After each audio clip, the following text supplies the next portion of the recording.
guys? Welcome back to the 429 podcast on another episode of Techcast episode 26. I'm 2. I'm 9. I'm 4. And I know we've been a little delayed with some of these postings and stuff. It's been a hectic month of February, guys, but we have a lot of interesting things planned out for you. We're working on improving our social media, working on improving our presence, working on improving a lot of different things for this podcast, right? So we're behind a lot of interesting ideas, and so we can't wait to show you guys all of them throughout the year. But with that being said, guys, welcome to another episode of Techcast, and we are about to get started. So to kick off Techcast, right? You know, we all know about Uber, Lyft, and everything like that, but did you guys know Lyft is now focusing on the senior citizen population, right? With a new option that they can actually book rides by, get this, phone call. So they can literally call Lyft and be like, hey, I want a Lyft. Like they did back in the day when they were calling dial 7 car for the taxis, right? Yep. So it's very interesting because now it's really starting to underscore the whole taxi market, right? People still hail cabs. Like I'm in New York City, right? For example, guys, right? So people still hail cabs with their hands and everything like that, or they call for private cars and everything like that. But now it's kind of game changing that you could actually just call Lyft and be like, hey, I want to ride from this time to this time doing this. And so we'll see how it actually plays out. But one notable thing to notice here, guys, is that Uber actually attempted the same thing a little while ago, I think about a year ago, right? And Uber actually shut it down because they just didn't find it profitable for their side. But what are you guys' thoughts on this for Lyft? You know, I think this is necessary, okay? Like, let me give you an example, right? One time I was in New York City, in Manhattan, and I vividly remember this. There was this older lady, and she was trying to hail a cab. And I was sitting there, probably maybe like a block away, watching her. You know, and I'm thinking to myself, like, she just can't call an Uber, right? She probably doesn't know how to call an Uber. So she has to sit there and call a cab. She was probably like, what is an Uber? Like, right? And I mean, it's a problem because, I mean, for your elderly population, they're probably the ones that need quick ride services the most, and they have the least ability to call them and actually get the rides. So, you know, something like this would definitely help. And I mean, luckily, there's still a lot of cabs in Manhattan. You know, she got a ride probably within a couple minutes of standing there. But, you know, nonetheless, there she is standing there. What if there are no cabs around, right? Sometimes it can take 10, 15 minutes to hail a cab if you're unlucky, right? So, yeah, basically. This will definitely help people, especially your elderly population. You know, and maybe even some of your disabled population where they can't stand for long periods of time. And maybe that means they can stay in their building or in their house or apartment for longer, right? Knowing exactly when they can leave and have to go stand out there and wait. So I think overall, I hope there's a way they can make this popular and make this profitable, because I think that it's something that's necessary and would definitely help for a variety of populations of people. Yeah, I think the idea of making it always more accessible, right? Adding options to consumers, to their users, is always a plus in my book, right? You never really... A lot of people probably tend to see this as like, why would I need this? I'm never going to use this, right? But this happens for every accessibility option, right? It's not about you in general. It's about making sure everyone enjoys the app the same way and has access to it in the same amount of way, and not blockaged by any, you know, physical limitations that they may have, right? So I'm all down for this. I really hope this stays. I think Uber had this similar thing and they shut it down, right? Sadly. So I would really hope that Lyft kind of carries on. Maybe they should take it even 2 steps forward and start adding more accessibility features, really driving home that they really care about all walks, all different users and stuff like that. I think that really would hurt Uber, and, you know, maybe give them an edge towards that. Yeah, maybe, guys. It's going to be interesting to see. We'll see how the experiment really plays out for Lyft. Hopefully it goes better, right? And I think Lyft may have a better branding than Uber for like, hey, I want a Lyft instead of I want an Uber. Like, what's an Uber, right? A Lyft is actually like old school slang for, hey, I need a ride, right? So we'll see how it really plays out, right? So moving forward, like I said, guys, since I'm in New York City, I tend to have New York City related stories. This is one of them, actually. The New York Police Department has actually just used their new robotic dog in action. So there was actually a situation going on in the Bronx. They don't want to send their police officers in because they didn't want to risk the safety of their police officers. So technology to the rescue. So they sent what's called the DigiDog. It's about a 70-pound robotic dog that went in and actually can either subdue the attacker or whatever's going on, or can actually be like a therapeutic way of getting all this stuff done. So it's actually very interesting. But it's keeping people on edge, especially in New York City, because it's like, bro, that thing has a camera on it. It's watching everything I'm doing. So like, it's like it's raising privacy concerns of, is it using facial recognition technology? Is it actually keeping track of us?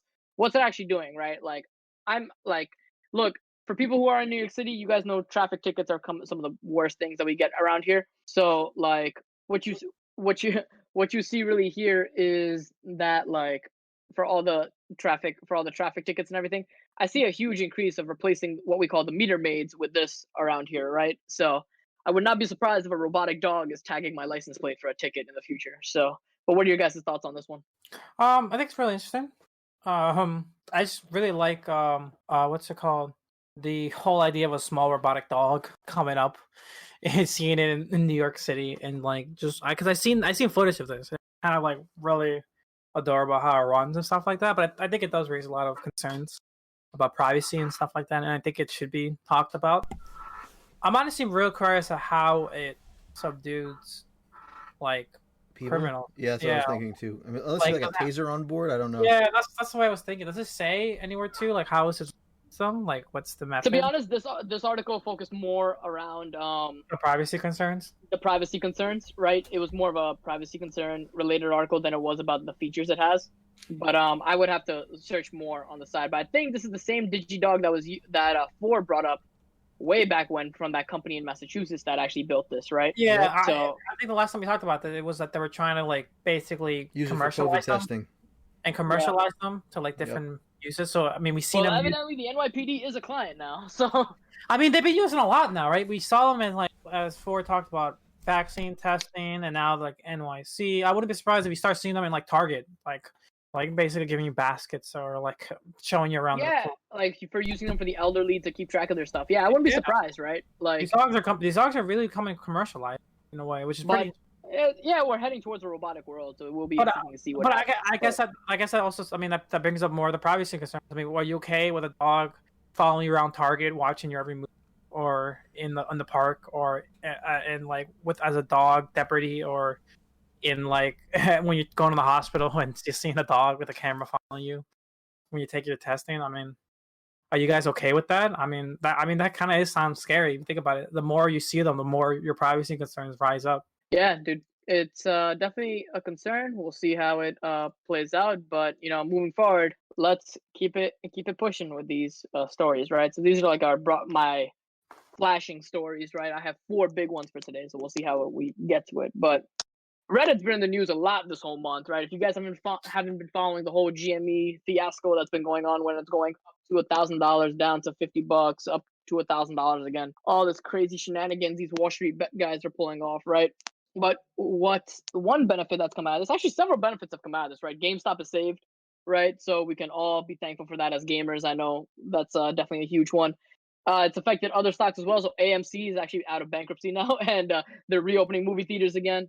So everything's Reddit's doing a lot of good lately, or at least the users of Reddit are doing a lot of good. And evidently, another beneficiary from this is Reddit themselves. Reddit has just raised $250 million on another evaluation, and now they're worth actually about $6 billion, right? So this will come as a shock to a few people, because I think, especially some users who've been there since day one, right? We all thought Reddit was more of a mature platform already in terms of a business. Mm-hmm. But Reddit's still in the startup stages, guys. So Reddit is worth only $6 billion now, and it's going to be interesting to see that what happens once they get to around that $10 billion mark, because around that mark is when companies start filing for, IPOs and stock shares and everything like that, right? So yeah, it'll be exciting to see, but go ahead, Nine. I knew that Reddit it's still on like the rising phase, because I remember a few months ago I actually invested in Reddit, and that's when I actually started looking to like how much money had been raising and stuff like that. So, and I realized it was pretty like Wait, young. You're an investor in Reddit? No, I want it to be. Oh, but they're private, I think, right now. They're not. They are a private company. That's why I was wondering. I was like, who do you know? Like, can you put me in touch? Like, no. So like, that's why what I knew like way back then, that they were still like you said, they were still rising. They're relatively still like a small company if you think about it. Not as we know they've been here for years. So I've been knowing about this, and the fact that they have like what is it, $6 billion now? They're valued at $6 billion, which means they're getting closer to maybe hopefully become an IPO. Mm-hmm. That's pretty cool. I mean, I don't know how well it would do though, considering how I would consider Reddit being a very volatile community. You know, I mean, it does. It's been doing a lot of good, but it has done some bad in the past. I'm not going to name some examples, but it has done some bad things in the past. Well, one thing to note here, right? One thing to note here, I don't ever see Reddit becoming a public company, and unless it gets sold from its current owner. A lot of people don't know this, but Advanced Publications is actually the current owner of Reddit, right?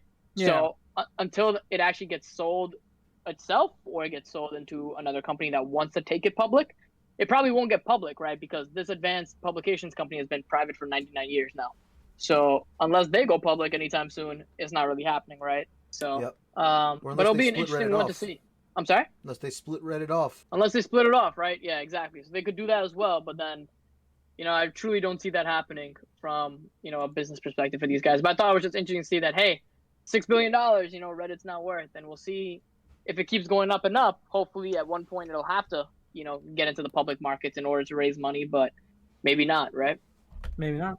All right, but sticking with the plot line of social media, Facebook is back in the news, and Facebook has actually just released a new social media app called Bars. So Facebook's new app, Bars, would actually let you rap over some pre-made beats. So it asks you some questions about like what's your rapping experience, what type of beats you want to listen to, and stuff like that. And then it just throws bars at you, like literally it throws music at you, and you drop the lyrics, right? You drop all the lyrics associated with it. You start rapping on the scene, and people can, like TikTok, right? Like, follow, comment, all that stuff, right? Mm-hmm. So what are you guys' thoughts about this? This is a very interesting move for Facebook, right? It seems like it's kind of interesting, right? Like, this is probably now their third overall social media app. It's the second one Facebook has ever really put out by themselves, right? And not acquired. And yeah, you're right. It just seems to me like it's a little awkward, right? Because like this feature seems like it could be something it doesn't that fit. Could be built into something else, right? Like it doesn't seem like it belongs as its own standalone app, right? Like for example, on TikTok, it seems like you could maybe have a filter for this, right? Where the filter would be, hey, let's select a random song or like pick a style, and like, you know, we'll play this while you record your video, right? Like it just to me seems like it could be a feature of an existing video-based app instead of a new app. I don't know if it's necessary as a standalone application. Just from a tech standpoint. I feel like this was some senior engineer side project. Facebook was like, yeah, you know, let's give it a shot. Like, yeah, maybe. Pretty much, really, yeah. It really could be. That's what it honestly feels like to me. But I don't know. Those are just my thoughts around it, right? But it's very interesting to see, like, you know, Facebook going into this space, because it's not something you would think Facebook would go into. It's Facebook. It's designed social media for, you know, mass markets and mass people and everything. This is a very niche product. Yep, I agree. It's a very interesting one. But we'll see. We'll see how it plays off. But switching over to some gaming news, right? Reports have come out from Google that Stadia was a utter and complete failure. No. Google Stadia has actually reported to meet expectations by not just, you know, one or two users or a couple thousand users. No, but roughly hundreds of thousands of users, it actually missed the mark. I highly think and see that Google Stadia will actually be the next in line for the list of products that will be killed off by Google, right? And I find it just ironic because I'm sure you guys remember the launch picture that they released, right? Where Google Stadia was actually lined up next to all the other gaming failures of the past, right? You got like the old Atari, the old NES there, and everything like that, right? And so, at least those services turned a profit. Yeah, at least, so Stadia is gonna be in that shrine, but not for the reason you think of being the successor and being the one that overcame all of it. It's gonna be the one that actually fell into the same hole that all these other guys did, right? So I saw that picture. I don't know why they thought that was a great idea. I don't know how they came up with that. It was totally everything. They were like, I don't. They're basically trying to foreshadow their minds by doing it. It's like basically making a ship, a brand new ship, and then you celebrate it Titanic. Yeah, make a Titanic like, oh, this is like right after the Titanic. What do you? I'm not going on that ship anymore. So I don't know what they were doing with that whole marketing thing. But I mean, I've been saying like Stadia sadly isn't going to do very well. We're so close to being there, right? And really the only problem with Stadia and this type of service as a whole is just our internet connectivity, right? It's not a software or hardware problem. It's an internet problem. It's connectivity. It's infrastructure. the latency just I guess, you can't play online games with latency going back and forth like that. It doesn't work. It feels. I think it's clunky. also, I think it's part of that. I think it's also part of their structure, right? I think it depends on who you ask, but like compared to like two and me, I would never get into Stadia even if it was perfectly latency free because they're asking me to buy all the games I already own again. Yeah. I think that's the number one issue. I think one big thing, but to your point, right? I think hardware is definitely not an issue because now with cloud and everything, you can actually remote into a bunch of gaming hardware, right? But latency is definitely the issue because, like, say if I open a GCP instance with, a terabyte of memory and I could custom configure my own gaming unit on there, right? My issue is still that if I try to run even the most basic games, like say Minecraft, for example, right? I'm still laggy as hell. Good luck even turning your camera. You'll never be able to move your cursor. I think what Forrest saying is that like not everyone has access to a good enough internet to even connect to that hardware remotely. That's the problem. Yeah, exactly. So to his point, I agree, right? The hardware is there, but the latency and the internet problem is not. Even if you're like in Silicon Valley with like the best internet, right? Or with Musk's Starlink activated. I don't think that would do it. That would hurt. You need direct hardline connection. Well, even if you had that, right? Even if you had that, I still think the whole structure Stadia is pushing it across. Well, I'm gonna counter that. I'm gonna counter the direct hardline one, right? I think we're not at the point yet where a terabyte internet speed is, let's say, over Wi-Fi. A terabyte of speed over Wi-Fi is just not there yet, right? Nope. Yeah. I think once you get to that type of level point, right? Yeah. 1,000. I'm sorry, not a terabyte. A gigabyte. A gigabyte level speed for gigabit. A gigabit over Wi-Fi, right? That's when I think you really got to the level of, all right, maybe we could have like gaming, streaming, and stuff like that. Right now, it's hard to even get, dude. Some people out like rural United States can't even get 10 megabytes, right? They're still on dial-up. So like until we get to that level point, which I think Nine's emphasizing that Starlink that Elon Musk is designing can hopefully get there. That's the answer, baby. I don't think that's the answer. I don't think that'll ever work. Really? It's just too much latency. You might be able to get widespread speeds, but now you're talking about zooming information into space, then coming back down. You're like doubling the round trip, and then you're now going over radio frequencies instead of on a cable, so it's slower. You're moving now slower. Maybe, right? But it's going to be an interesting test to see. But I think definitely with faster speeds will come more innovations, right? So I think we will see streaming video games at least in our lifetime, but at least for not another 5 to 10 years until these internet problems and what you just said, like packet loss, low latency is actually resolved, right? I'm thinking you probably need at least gigabit speeds, maybe 10 gig speeds with good latency and low ping in order to really, really effectively game like this. And I mean, only in very few places can you get gigabit and 10 gigabit speeds for reasonable prices. It's not profitable. It's not profitable right now for these businesses, right? It's just not until the price of a gigabit speed comes all the way down to what we pay for like 10 megabits, right? Nothing's gonna really happen, right? So we'll have to wait and see, but it's definitely an interesting case that I think we can make a bigger episode about. But moving forward, right? A Long Island man has found Amazon packages undelivered on just the side of the road, right? Out towards Long Island. And guess it's about 20 packages, but guess what was the response from Amazon? Sorry. No, keep it. No, keep it. It's fine. Don't worry about it. Oh, man. So Amazon actually said that they would not pick them up and told them to dispose of the packages as you see fit. So they were basically implying that, look, throw it out, but like, if you want to keep something, go ahead and keep it because we're not going to check anyway. And all these people who actually had, whose deliveries these were, actually had on their app that it said delivered to their house when it wasn't actually delivered, right? Mm-hmm. So this may be a case of Amazon driver going rogue or everything like that, but and like usual, right, Amazon's trying to cover like any business, they're trying to cover up once the story gets to the media, right? So Amazon customer service has now responded to this guy and they said that, oh no, we'll take a look at the packages, we'll come pick them up and deliver to their rightful owners and everything like that. So they're trying to play media semblance there, but we'll see what actually happens. But it's interesting, right? Because like this dude was opening packages and actually some of the things were just PPE, right? It was like masks, some hand sanitizers and stuff like that, right? So it's like it's really unfortunate that we would have this happen, right? But that's it's what definitely happens an interesting when you have drivers for hire. When you can't totally vet your drivers completely, it's possible to start doing things like this. That's the number one issue with just having anyone be able to come in and start doing package delivery. See, I would have been fine with that response, if they immediately reordered all the packages to the customers affected. Because I can see why it could become like an issue in terms of like, what's it called, like health and safety. Like these packages in the streets for who knows, or they've been contaminated maybe, right? Because they can't verify where they've been. So I can tell them being like, you know what, we can't verify that. We don't want it's a more legal issue.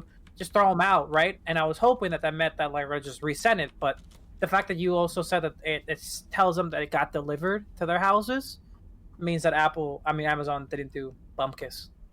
Yeah. So. And what do you do bad. if the items weren't reorderable?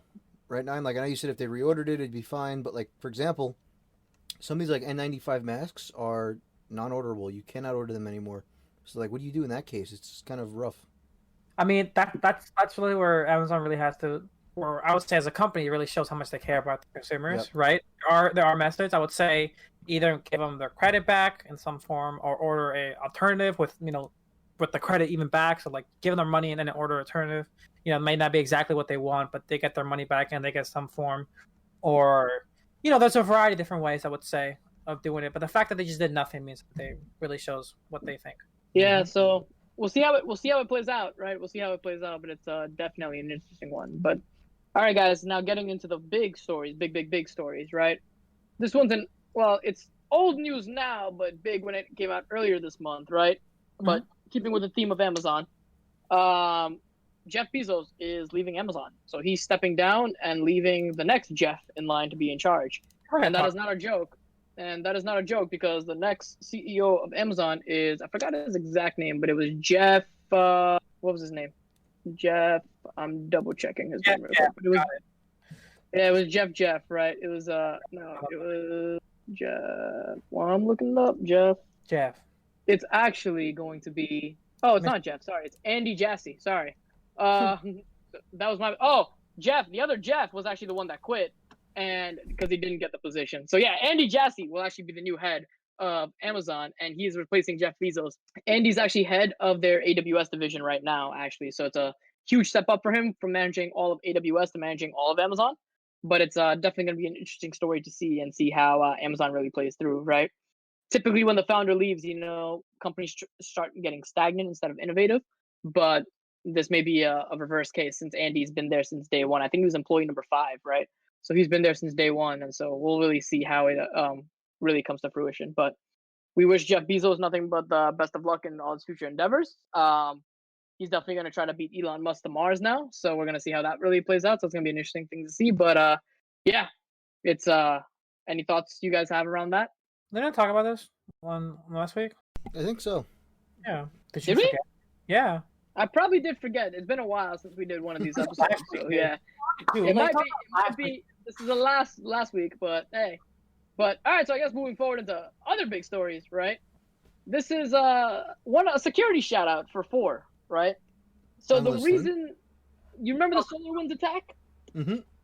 So one of the reasons that attack got out there was because the password was SolarWinds123, right? Yep. Good password. And SolarWinds CEO is actually blaming an intern for the leak of that password.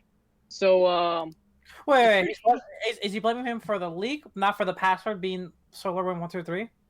Yeah, that should be a bigger concern. Right? That he's blaming him for the leak, that the password was SolarWinds123. Oh, your fault. How dare you leak our password, our strong, capable password. Listen, a good password wouldn't have been leakable. You go just like accidentally leak a good password. Like it should be random digits, characters, strings, right? Like unless he purposefully was trying to get it out there so that way someone could do malicious things with it.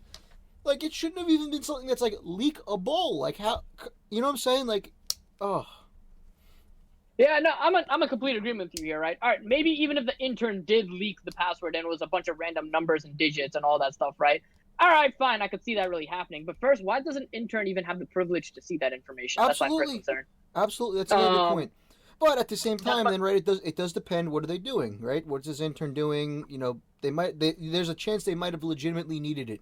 And you also don't know what type of intern this is, right? This might have been an intern working there for 6 months, right? They might have been just an employee at that point. Some of them get like that. Yeah, but even then, when you have an intern at that level, or like, how are you having an intern at that level that could see a really big, important corporate password, right? So like, yeah, unless this intern was like the next like Bill Maybe Gates, like, maybe he thought it was a joke. Like he like looked at it like that's not the password. Like guys, look at this. maybe he thought, or maybe he thought it was the non-production password, right? Who uses the same password in non-prod and prod, Honestly, right? looking at the password, I wouldn't be surprised if that kid was like, "It's not the password." Come on, guys, look at this. So, come on, it's not. Probably posted on Reddit somewhere. Yeah, one of my non-production passwords was actually the name of the company plus 123. It was just SolarWinds 123. And probably one hacker was like, I wonder if that password was the same in prod. Look. Here's all I'm saying, right? I think that there are some very capable interns that have a good handle on what they want to do, and the companies, some of them will just put trust and faith in them. And I think in certain cases that can be misplaced, but in a lot of cases it's well deserved. And I think any employee having a password they knew to do or they need to know to do a portion of their job still stays within least privilege, right? I mean, we're talking about least privilege. That's the property we're talking about here. It's the privilege to have only everything you definitely need. And I mean, if he needed it, he needed it, right? You still fall within security guidelines of least privilege. So I don't think the problem is that he had it. The problem is the password. Regardless to whatever the case may be here, right, is that a major security firm should not be. This should not have happened from an intern, regardless of even if it is an intern or if it's a senior developer, whoever it is. When you're pushing code and you leave the password as SolarWinds123, there should be some sort or some form of code detection or some security protocols you have in place as a security firm to make sure that that doesn't happen. Right? And how are you not using like certificate authentication, right? I mean, you're talking about just the password. I mean, this type of stuff needs certificates of cryptography, and everything should be validated. They should at least change the password to SolarWinds123. That would have fixed everything. Yeah. And it would have been. And more importantly, how long was this password even there before someone even realized it, right? So it's like, from what they found and what they scoured, the password was online since June of 2018. So like, dude, come on, like, do you not have code checks in place for verifying all this stuff? Like, I get that it's harder to build than necessary, but as a security company, your first priority should be to make sure you're secure before you start providing security for other people, right? So, all right, look, this is what I'm reading. Apparently, the password was posted on an internal private GitHub account, right? So here's what must have happened. He must have forgot to put the config files in his git ignore. Is likely what happened here. Yeah, but like we said, maybe. This doesn't excuse the fact that the company should have been using like certificate authentication for this type of stuff. There's no and that reason worries that password me should have even been more. the keys to the kingdom, as this one user said. And that worries me even more. That why is the password SolarWinds123 and you have an intern access now? There should have been one form for production, one form for non-production, right? SolarWinds123 for non-production internally, who gives a shit, right? It's fine, right? But like SolarWinds123 for a whole production-based server.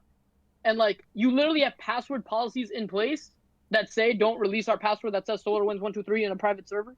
Like, dude, like there's a lot of oversight here, and maybe we should be consultants and help these firms out to be more secure. But because you'd be surprised, it's not the first firm in the world that's probably done something like this, right? I remember one of my passwords during college all the time for one of our professors was like this tire company followed by 123, right? So it was like Michelin 123. So, dude, it's all fun and games, but like it's funny stuff, right? So we'll see how it really plays out. But moving forward, guys, right? At least that didn't hide sensitive production data. It wasn't. It was really just if you wanted access to the Java server we were using to freaking build Pac-Man, feel free, but that's all you got access to, really. Hosted on an internal network with no actual user information. Bam. They're building Pac-Man? Nice mission. Looking for this company. All right, keep going. Harder than you think. The ghosts have so many annoying rules. But anyway, keeping it moving, right? This is one problem we always talk about in our society, right? That people within our government, people within our judicial system are not aware of how these tech companies function. One of the major cases is actually right here, where I'm not sure if this was a federal judge, but I think it was a federal judge that actually didn't realize that Google, that when you go incognito in Google Chrome, that Google is still tracking your information. Of course. Right? That's literally knowing anything about Google 101. But more importantly, if you guys ever open a new tab in Google Chrome, right, it actually says right there that Chrome's not going to save this information, but we are going to save all this other information, right? And so it's really funny to not have people realize this, and considering that Google makes it actually very explicitly clear that they are tracking you. So kudos to Google for actually saying that, yeah, we are tracking you and doing all this stuff. But like, come on, bro. Like this, there needs to be a more widespread education on security at definitely the federal levels and the judicial levels for all this stuff. Because how are you going to have a judge listen to a case based on technology and stuff like this when they don't even know that if they go on incognito and search Pornhub, that they're still being tracked by Google that they search Pornhub? And I mean, it's pretty. To me, this is not something that's like new news, right? I mean, it's pretty for anyone that like knows tech. I mean, you know, your IP doesn't change just because you're in incognito. Your hardware addresses don't change because you're in an incognito. Right? Like, all of this information doesn't change because you've went incognito. You know, these things still remain the same. You're still tracked exactly the same on a lot of websites, minus maybe cookie trackers and different things they embed inside your local browser, right? Mm-hmm. Which Google lets you disable now too, by the way, in incognito. Yeah, and I think it's disabled by default in incognito a lot of the time. Yes, correct. But anyway, I mean, like, this isn't new news. I mean, incognito just doesn't store local data. You don't get cookies. You don't get local sessions. It's all reset, right? Like, yeah, these to me, that this is not really a big news story. I guess for people that don't have the technical understanding, I guess it's just mind blowing to me how.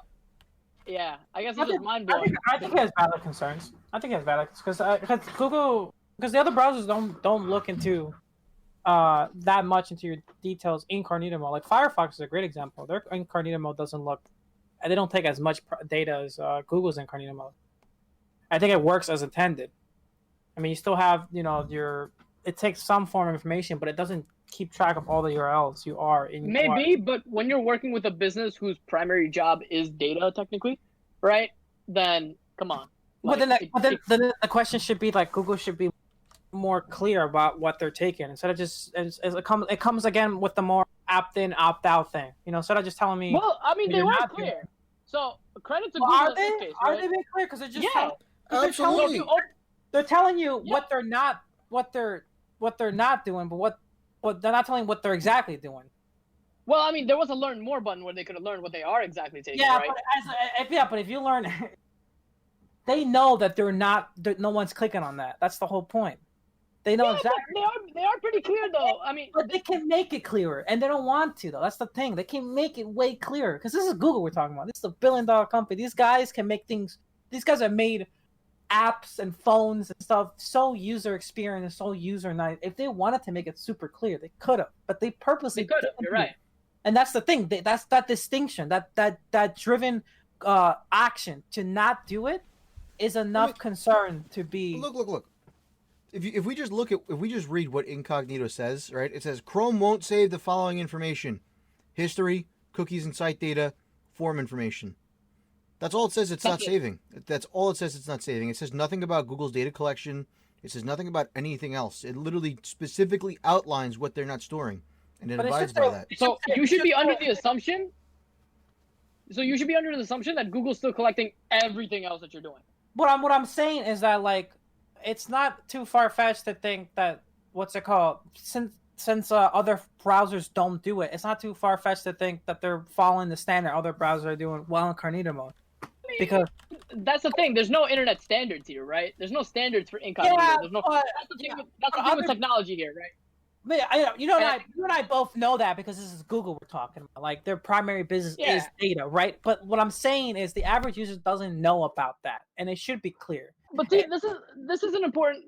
I think you just brought up a very important thing, right? You just brought up the point that regulation, right? A lot of people have been bouncing this word around within congressional governments, within the United States, as well as within the EU, which EU is much more focused on this versus Asia, which is not focused on it at all.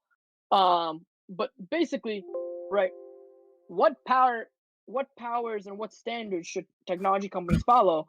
Incognito, I think, is a perfect example you just brought up, right? What data should they be allowed to steal? Or not steal, but monitor? And what data should they not be allowed to do, right? There's no standards for this, right? Yeah. Apple, for example, won't collect anything. Google, for example, will collect everything. Firefox, like you just said, doesn't collect much, right? So it's really based on, there's no standards here. So you're right. My my concern is that Google, like you said, is just not clear, and we both agree that they could have made it super clear. They have the money. I mean, what did you want them to write? That I just gave an example. I just gave an example. Of Firefox. They make it super clear exactly what they're collecting and what they're not collecting. Let's think about this though, right? Google has like a 70% market share in the browsers. Google's the norm. Firefox is not the norm. They're not the norm, right? Google is the one that is what most people are going to use. Chrome is the one that most people use. So the expectation is that it's laid out by Chrome, not by Firefox. To be fair, even Google made it pretty clear. Like, if you click Learn More, it just takes you to this whole page that shows you exactly what they're collecting, what they're not collecting, right? So, like, it's kind of, yeah. Like, I'm in agreement with you. Like, you know that I'm very pro-privacy, and I'm in agreement with you that obviously privacy and less data collection is always a good thing. But at the same time, I think Google is clear enough on what they're turning off in incognito. They tell you what they're turning off, and I mean, when you install Chrome, you already know what they're collecting. Yeah, I think they can make it clear. I think they can make it clear. I really think they can make it clear. I mean, I've seen sites of people making it clear. If this is a $1 billion company, these guys have design experiences similar to how Apple does it too, right? And they have shown us. I think one thing you're gonna realize, they can really. I think they could easily design this to be there. Even the name Incarnate, they can. Is kind of misleading if you think about it. They can, but until they're forced to, and until regulation comes in to do this, like they did with GDPR, right? It's not going to happen, right? So we're going to have to wait and see how this is going to play out. But I can almost guarantee you that within our lifetime, technology will be as regulated as finance and healthcare is in the United States, right? Mm-hmm. As regulated as those industries are, technology is the next one to be regulated for this realm, right? Right now, we live in the heyday of technology where any Joe Schmo can go learn a programming language and create his own startup, right? But within the next 5 to 10 years, maybe 20 years, you're gonna see that, hey, do you have a license to practice in this specific technology industry to do this, and this? If no, you can't create a startup, right? So you're gonna see a lot of regulation coming in, a lot of stifled innovation. And a lot, exactly, right? So I see it coming in, and like you just pointed out, incognito is gonna be one of those where privacy. That's going to be a huge regulation within the next 15 to 20 years, right? It's like, hey, 4-9, let's go build a privacy startup. Whoa, wait. Do you have your security exam? Do you have this Cisco security privacy? Do you have this? Have you worked in security for 10 years before doing this? No. Well, good luck. You're not going to be allowed to do it, right? And so it's going to be very interesting to see how this all plays out. Eventually, you're going to have these technology companies, like in healthcare, like in finance, you're going to have the big who's who of these industries. So Google's going to be like the equivalent of one of the major banks or one of the major hospitals, and everyone's gonna just work under them and do all the innovation and everything under them, like how it's being done. We're kind of already getting there. If you think about it, I mean, right now it really is. We are getting there, right? There's pretty much only like 4 big tech companies, really, realistically. Mm-hmm. I mean, exactly. You literally just talked about. You literally just talking about another app open under Facebook, like literally. Exactly, and wait till you see, and just. Wait till you see one of these technology companies fail, right? It's going to be like the 2008 financial crisis all over again. So the circle only goes round, my friends. But anyway, to end with a feel-good story, right? The United States FCC has actually just approved $50 monthly internet subsidies for low-income housing and low-income families. And, this was a story that I'm actually really excited to share because, we've talked multiple times on this podcast about, right now in this whole COVID environment, which is crazy. A year later, we're still in this environment, right? That people can now access internet at this level, right? So now you can have, your inner city school kids, your inner city classmates, and your inner city students and everything start accessing internet and having them actually have decent enough internet, right? $50 is not bad for a monthly internet stipend, right?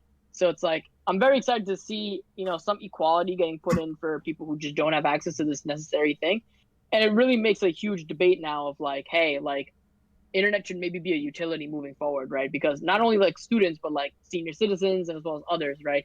Providing them with basic internet access to even just schedule a COVID vaccine or do something like that, would be game changing. So, what are you guys' thoughts here?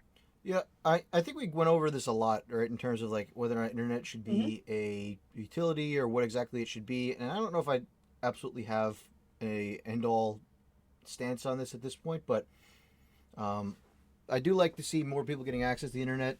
I know that we spoke a lot about students not having the opportunity to really go to remote school properly because a lot of people still don't have internet access or cannot afford it. And I think that getting internet to especially to those kids that need it is huge, and I mean it's overdue. Really, I think they should have been prioritizing those students earlier and getting access to those types of environments much sooner. Yeah, I agree. Nan, what are your thoughts? I mean, I kind of agree with 4. I mean, it's just good to also have this type of what's it called, subsidies for low income houses during the whole pandemic. I mean, I wish it kind of happened sooner, right? But I'm glad it's finally happening, and it's just. Well, we have a new FCC chair. We have a new FCC chair now, right? So I think that's what actually got it pushed and completed. But yeah, to your point, I agree. Yeah, I'm like it's nice that it's just making rounds, and it's sad that we have to had a whole pandemic too, and basically have it wake up towards it, Although I do hope that they properly prioritize, right? Because I mean, I know that a lot of these things can be taken advantage of like very easily, and I mean, what I don't want to happen is for people who don't need it and don't need the money, or I agree. Like it happens all the time where you've got people who absolutely don't need subsidies taking advantage of them, and they should really, really attempt to prioritize those. Like especially, like I said, for me, number one priority should be those kids who are going to school in the public education system and need internet to do their schoolwork.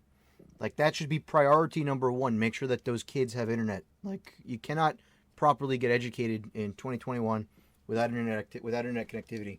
And for me, that is like I said, the most important thing. So I mean, I hope that they properly prioritize that. I agree.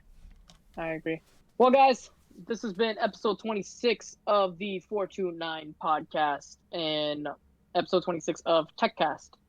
So we have a lot in store for you. Please check out our social medias. Please check out our website. Please check out all of it. We have a lot of different things planned for you this year, and we're finalizing them as they go. So, and we also apologize for any delays that come across from this. But guys, we're excited to see where 2021 takes the 429 podcast, and we hope to catch you guys next week on episode 27 of Techcast. Yep. Later, guys. Be well. Bye-bye. Later, guys.